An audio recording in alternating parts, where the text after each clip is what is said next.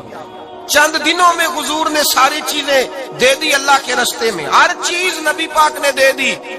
حضرت خدیجہ الکبریٰ کا حال یہ تھا کہ ایک جوڑا رہ گیا، کئی جگہ سے پیوند لگے ہوئے، میں گڈی ہاتھ ڈور سجن دے، او جنج رکھے اونج رہنا ہے، واجب نہیں جے وچ شریعت مندہ قسم نو کہنا، بس ٹھیک ہے جس حال میں محبوب راضی ہیں، کہا ہر چیز قدموں میں رکھ دی، اور حضور کے ہر رشتے کا خیال کیا، نبی پاک کی ہر خواہش کا، عورتیں بالخصوص میری بات پہ توجہ کریں جو عرض کرنے لگا ہوں، آگ لگی ہوئی ہے گھروں میں، فساد ہے، لڑائی ہے، جھگڑا ہے، دنگا ہے، یہ تیرا رشتہ دار وہ میرا رشتہ دار، جب تیرے آتے ہیں تو روٹیاں جلدی پکتی ہیں، جب میرے آتے ہیں تو بیماریاں بڑی ہوتی ہیں، تیرے میرے کا جھگڑا، آؤ میرے مصطفیٰ کریم سید عالم کا بھی حال دیکھو، حضرت حلیمہ سعدیہ ملنے آئی، شادی کو کچھ دن گزرے تو حلیمہ سعدیہ ملنے آئی، حضرت حلیمہ سعدیہ سگی اماں نہیں رضائی اماں ہے، یہاں تو سگی اماں برداشت نہیں ہوتی، سگی اماں، اور وہ بہو سوچتی نہیں بات کرتے ہوئے، سوچتی نہیں، وہ سوچتی نہیں کہ کس کے بارے میں بات کر رہی ہے، اسے پتہ ہی نہیں کہ تجھے تو پلا پلایا یہ ملا ہے نا، کبھی اس کی اماں سے پوچھ اس نے کتنی تکلیفیں برداشت کی ہیں، اس سے پوچھ کس دقت میں، کس آزمائش میں اس بچے کو پروان چڑھایا ہے، تو آج مالک بنی ہے تو رنگ ہی بدل گئی ہے، اور بچہ بھی بیوی کے ساتھ مل کر کے اماں کی غیبت کرتا ہے، سوچتا ہی نہیں کہ بات کس کی ہو رہی ہے، اسے خیال ہی نہیں آتا۔ حضرت حلیمہ سعدیہ رضائی ماں ہے، جب تشریف لائیں تو مصطفیٰ کریم نے فرمایا خدیجہ یہ میری اماں ہے، جناب حلیمہ سعدیہ کہتی ہیں میں گھر میں رہی، میری خدمت کی، مجھے کھانا پکا کے دیا، بستر بچھا کے دیا، کپڑے لے کے دیے، اور جب میں جانے لگی تو کہنے لگی آپ میرے مصطفیٰ کی اماں ہیں، پہلی دفعہ آئی ہیں، تھوڑا سا تحفہ نہ دے دوں؟ میں نے کہا جیسے مرضی ہو، حضرت حلیمہ کہنے لگی، تو جناب حلیمہ سعدیہ کو 40 بکریاں اور 1 اونٹ تحفے میں عطا فرمایا، اور یہ جو بی بی آ کے مالی بنی ہے نا آج، جس درخت کی چھاؤں میں تو بیٹھی ہوئی ہے نا، اگر تو سمجھے تو اصل احسان اس ماں کا ہے جس نے یہ پروان چڑھا کے تجھے دیا ہے، اصل نیکی اس اماں کی ہے جس نے تیرے سر پہ یہ سرتاج رکھا ہے، اور تو اس ماں کو ہی بھول گئی ہے، اور شکوہ بہو سے نہیں، شکوہ اس بیٹے سے ہے، بیٹے سے ہے جو علیحدہ بھی ہونے لگا تھا تو اماں سے علیحدہ ہو گیا ہے، جس نے سوچا ہی نہیں کہ ماں کے ہاتھ اٹھ جائیں تو عرش کا مالک کہتا ہے فرشتوں سے کہ پیچھے ہٹ جاؤ، ماں اور باپ اولاد کے لیے جو مانگے گے میں فوراً عطا کروں گا، تجھے پتہ ہی نہیں۔ اور ادھر رسول پاک کا کیا حال ہے، کہتے ہیں وہ تیرے رشتہ دار ہیں، تیرے بہن بھائی ہیں، تو جا میں تجھے دروازے پہ چھوڑ آؤں گا، تو مل ان سے، میں نہیں ملتا، میں صاحب ہوتا ہوں، میرا ان سے کیا لینا دینا۔ حضرت خدیجہ کے بھائی نہیں تھے، نبی پاک صلی اللہ علیہ وسلم کے سسر حیات نہیں تھے، 2 بیٹے تھے حضرت خدیجہ کے، اور وہ دونوں بیٹے پچھلے خامن سے تھے۔ ذرا عقل کی کسوٹی پر تولیے گا کہ کسی بی بی کے بیٹے ہوں اور پچھلے خامن سے ہوں، اس آدمی کا رویہ کس طرح کا ہوتا ہے، لیکن میرے رسول پاک کا رویہ اس طرح کا تھا۔ میں آپ کو سیرت کی کتابوں سے امام حلبی نے، کستلانی نے، صاحب فتح الباری نے لکھا ہے، رسول کائنات سید عالم صلی اللہ علیہ وسلم سوئے ہوتے تھے، اور جاگو اور سنو، اللہ کرے حضرت خدیجہ کا میرے نبی سے رشتہ اور میرے نبی کا حضرت خدیجہ کا رشتہ ہماری سمجھ میں آ گیا تو سمجھ لو ہمارے گھر جنت بن جائیں گے، روشنی پھیل جائے گی، سمجھو اور سیکھو۔ حضرت عائشہ صدیقہ فرماتی ہیں نبی پاک سو جاتے تھے نا دوپہر کو تو کہتی تھی مولا علی سے لے کر ابو بکر صدیق تک کسی کی طاقت نہیں ہوتی تھی حضور کو آ کے بیدار کرے، سوء ادب سمجھا جاتا تھا۔ اور میں ایک جملہ آگے بڑھا کے کہوں گا، میں کہوں گا اماں جی آپ تو مولا علی سے لے کر ابو بکر صدیق تک فرماتی ہے نا، ہمارا تو عقیدہ یہ ہے کہ مصطفیٰ سو جائے تو جبریل بھی نہیں جگا سکتے، وہ بھی نہیں آ سکتے، وہ بھی ہاتھ باندھے کھڑے ہیں کہ مولا کیسے جگاؤں۔ حضرت جبریل بھی نہیں جگا سکتے، لیکن حضرت عائشہ صدیقہ فرماتی ہیں میں تھی مدینے میں، اس کے حضرت ختیجہ کے وصال، میں مدینے میں حضور کے گھر میں تھی، نبی پاک میرے گھر میں موجود تھے اور سید عالم سوئے ہوئے تھے۔ حضرت ختیجہ کے پچھلے خامند کے بیٹے جناب حالہ آ گئے اور وہ مسجد میں آ کے بولے، مسجد میں توجہ کرنا، مسجد میں بولے، انہوں نے مسجد میں آ کے پوچھا کہ نبی پاک کہاں ہے، مسجد میں۔ تو جناب عائشہ صدیقہ فرماتی ہیں حضور سوتے ہوئے بیدار ہو گئے، حضور طامت سمیٹی، فوراً سر کے اوپر کپڑا رکھا، میں نے کہا حضور کہاں جا رہے ہیں؟ فرماتی ہے میں نے ایک دفعہ پوچھا تو حضور نے 3 دفعہ فرمایا میرا حالہ آ گیا ہے، میرا حالہ آ گیا ہے، میرا حالہ آ گیا ہے، ختیجہ کا بیٹا آ گیا ہے۔ میرے رسول پاک صلی اللہ علیہ وسلم نے بی بی کے رشتوں کا جو تقدس بیان کیا اس کو سمجھیے، فرمایا حالہ آیا ہے، بیدار ہو کے خود تشریف لے گئے۔ یہ تو حالہ تھے نا، بڑے بیٹے حضرت ختیجہ کے، سب سے ان کا نام ہند تھا، اور حضرت ہند سے کو بندہ تعارف پوچھتا نا، نبی پاک کا جو حلیہ ملتا ہے نا کتابوں میں، سیرت کی کتابوں میں، حضور کا مکھڑا کیسا تھا، مکھ چند بدر شاشانی ہے، متھے چمک دی لاٹ نورانی ہے، کالی زلف تیاک مستانی ہے، مخمور اکھی ہیں مد بریاں۔ یہ جو حضور کا حلیہ ملتا ہے نا، یہ حضرت ہند کا بیان کیا ہوا ہے۔ وہ بیان کیا کرتے تھے کہ نبی پاک کی آنکھیں کیسی تھی، حضور کے جلوے کیسے، وہ بیان حضرت ختیجہ کے بیٹے ہیں۔ کوئی ان سے پوچھتا کہ بڑے راضی رہتے ہو ہند، بڑے راضی رہتے ہو، تو حضرت ہند کیسے راضی کیسے نہ رہوں، راضی کیسے نہ رہوں، میرے بھائی کا نام علی المرتضیٰ ہے، بہن کا نام فاطمۃ الزہرا ہے، ماں کا نام ختیجۃ الکبریٰ ہے، اور باپ کا نام محمد مصطفیٰ ہے، میں راضی کیسے نہ رہوں۔ حضرت ختیجۃ الکبریٰ کے رشتوں کے ساتھ رسول اللہ کا پیار، ان کے رشتے۔ کنز المال میں حضرت عائشہ صدیقہ کی حدیث ہے، جناب عائشہ فرماتی ہیں دوپہر کو حضور آرام کرتے تو کوئی آیا نہیں کرتا تھا، ایک دن ایک بوڑھی آ گئی دروازے پہ، اس نے چھڑی پکڑی ہوئی ہے، کہتے وہ اندر آئی تو نبی پاک بڑی تیزی کے ساتھ اٹھے، حضور سید عالم نے قریب بٹھایا، دیر تک حضور باتیں کرتے رہے، دیر تک گفتگو ہوتی رہی۔ فرماتے ہیں حضور نے اسے کوئی اضافی وقت دیا، عام صحابہ اس وقت آتے نہیں تھے، حضور کے آرام کا وقت تھا، اضافی وقت دیا نبی پاک نے، اور فرماتے ہیں جب وہ جانے لگی تو نبی پاک نے تحفے بھی عطا فرمائے، اور پھر ایک غلام سے، حضرت بلال سے یا کسی غلام سے فرمایا کہ ساتھ جاؤ اور گھر چھوڑ کر کے آؤ۔ نبی پاک صلی اللہ علیہ وسلم نے اعزاز دیا۔ حضرت عائشہ صدیقہ فرماتی ہیں دیر تک ملاقات بھی، تحفے بھی، انفرادی ملاقات۔ بعد میں نبی پاک صلی اللہ علیہ وسلم لیٹ گئے، میرے دل کے اندر خیال آیا کہ حضور جائیں گے اور جب رات کو واپس آئیں گے تو پھر میں پوچھوں گی کہ حضور یہ بی بی کون ہے، حضور اب آرام کر رہے ہیں۔ فرماتی ہیں میرا خیال تھا کہ یہ سوال شام تک میرے ذہن میں رہے گا کہ یہ کون ہے، آپ نے بڑا اعزاز دیا، دروازے تک چھوڑنے گئے۔ حضرت عائشہ صدیقہ فرماتی ہیں میں سوچ رہی تھی آرام کر رہے ہیں، اور میں نے جیسے ہی نگاہ ڈالی تو حضور تو گہری سوچ میں گم ہے، نبی پاک سوچوں میں گم ہے اور بے آنکھیں کھلی ہوئی۔ فرماتی ہے میں قریب جا کے بیٹھی، قدموں پہ ہاتھ رکھا، میں نے کہا محبوبہ یہ بی بی کون تھی،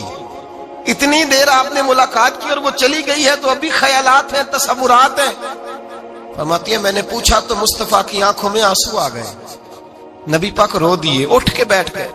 میں نے کہا حضور کیا ہوا، میں نے تو آپ کو پریشان کر دیا، میں معذرت چاہتی ہوں۔ حضور نے فرمایا عائشہ ایسی کوئی بات نہیں، اس بی بی کے بارے میں پوچھتی ہو جسے میں نے زیادہ عزت دی ہے، زیادہ پیار کیا ہے، ذرا زیادہ اس کے ساتھ میں نے توجہ کی ہے۔ ہاں یا رسول اللہ میں نے انفرادی رنگ دیکھا ہے، روٹین سے بڑھ کر آپ نے محبت فرمائی۔ تو میرے مصطفیٰ نے فرمایا یہ جو عورت آئی تھی نا، جو میرے پاس بیٹھی رہی ہے، یہ میری زوجہ جناب ختیجہ کی سہیلی ہے، یہ حضرت ختیجہ کی سہیلی ہے، جناب ختیجہ کی سہیلی۔ فرمایا یہ مکے میں ختیجہ سے ملنے آیا کرتی تھی، ختیجہ اسے وقت دیتی تھی، پاس بٹھاتی تھی، کھانا کھلاتی تھی، دکھ سکھ سنتی تھی، اور تھوڑی غریب ہے، جب یہ جاتی تھی تو ختیجہ تحفے بھی دیتی تھی۔ فرمایا آج جب یہ آئی ہے تو ختیجہ کی یادیں تازہ ہو گئی ہیں، دیر تک میں نے اس سے بات کی ہے، گفتگو کی، جاتے دفعہ تحفہ دیا ہے، اس لیے کہ حسن العہد من الایمان، اچھے طریقے سے وعدہ نبھانا یہ بھی ایمان کا حصہ ہے، اچھے طریقے سے عہد نبھانا، تعلقات نبھانا یہ بھی ایمان کا یہ بھی ایمان کا حصہ ہے۔ حضرت خدیجہ کی سہیلیوں سے رسول اللہ صلی اللہ علیہ وسلم کا رشتہ